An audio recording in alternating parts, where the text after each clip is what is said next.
I'm going to read you The Grumpopotamus by Donhym, a personalized book from Manimal Tales.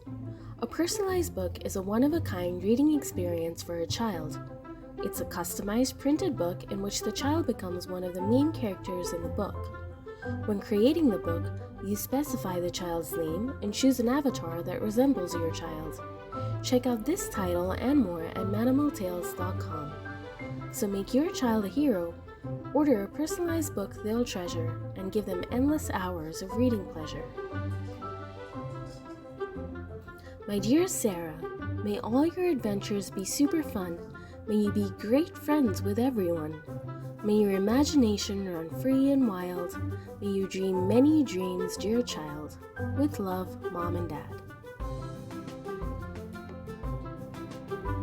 One fine day, Rhinoceros lifted his snout. He sniffed in the air and made a pout. There's a grumpiness in the wind, he whined. All of a sudden, I'm feeling terribly unkind. Just then, Crocodile slid over and bit his toe. Grrr! What was that for? Cried out Rhino. You were in my way, said Clock. Tick-tock, less talk, more walk. Smellyphant heard this, lifted his trunk, and sprayed Clock with a stink that stunk. Just like that, the Manimals began fighting.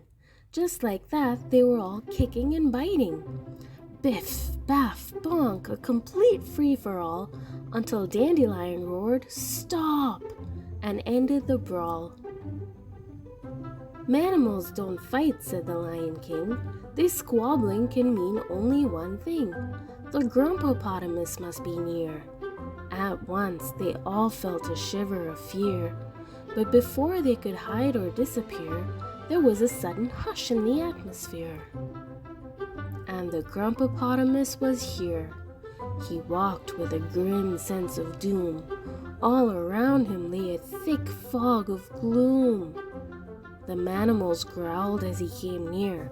He scowled back and said with a sneer, "Bah, I'll be as grumpy as I want to be. There's not a thing you can do to me." As the Grumpopotamus walked slowly past, the Manimals all felt terribly downcast. Finally, into the bushes he disappeared, and then they all clapped and cheered. It's too much, said Stutterfly. Something must be done about that guy. Reindeer said, "But what can we actually do? I'm the smartest here and I don't have a clue." Said Dandy, "Someone must un-grump the Grumpo. Who will be this brave and wonderful fellow?" There was a deep silence in the wood. No one stood. Why, you ask? Surely someone would. Well, El Grumpo was as big as a truck, and when angry created much havoc. Did I mention he was always mean? No surprise then that no one was keen.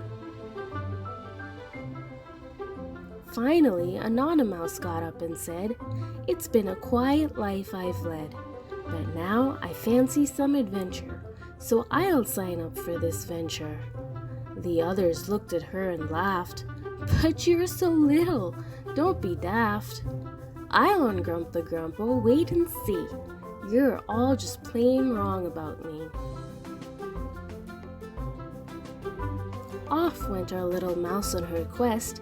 Down the jungle road she headed west. By an anthill she met the Charmadillo. He was charming some ants with his cello.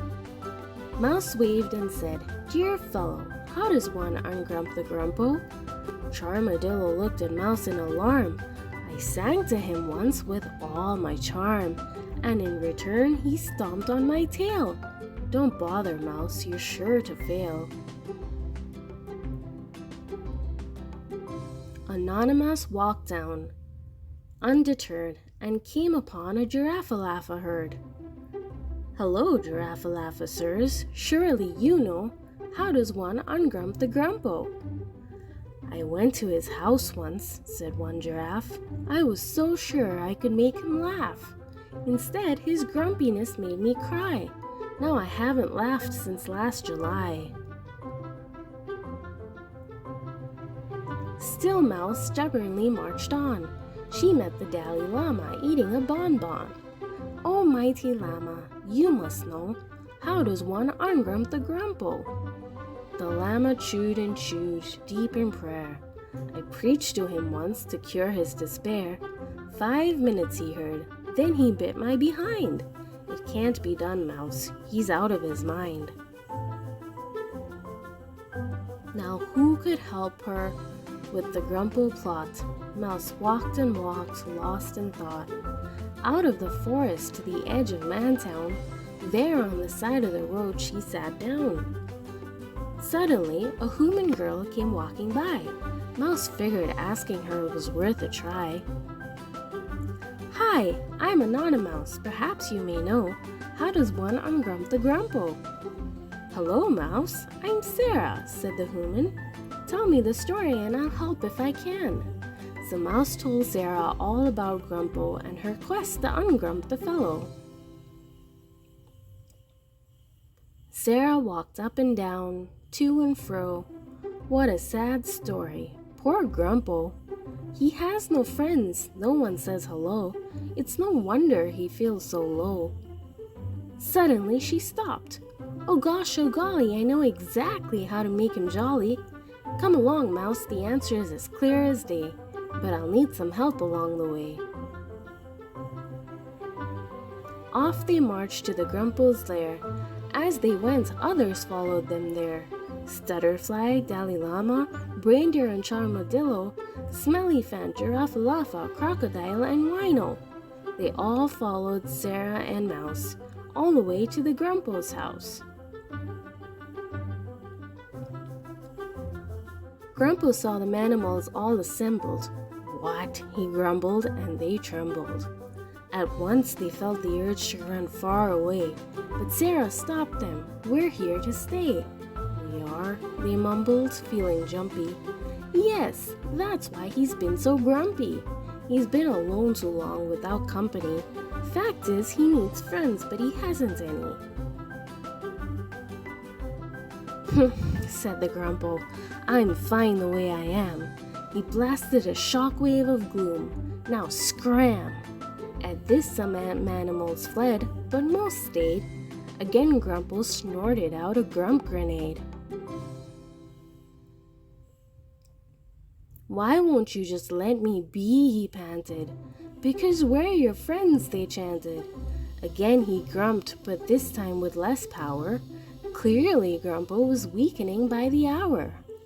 Finally, with one last grump, Grumpo crumbled. "I give up. You're being too nice," he grumbled.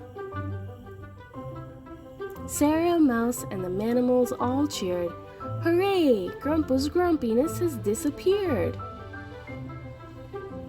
The Manimals celebrated the end of the Grumpo War. "I was wrong twice today," said Dandelion with a roar. "First, I thought you had to be big to be brave, but Sarah and Mouse showed us how the brave truly behave. Second, I confused feeling sad for feeling bad.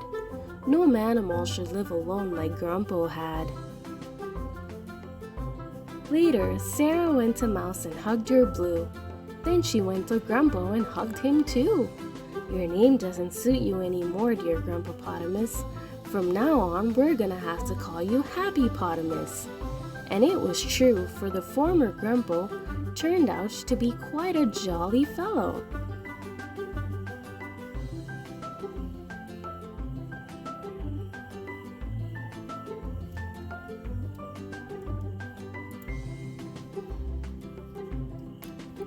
You can personalize the Grumpopotamus and other Manimal Tales at manimaltales.com.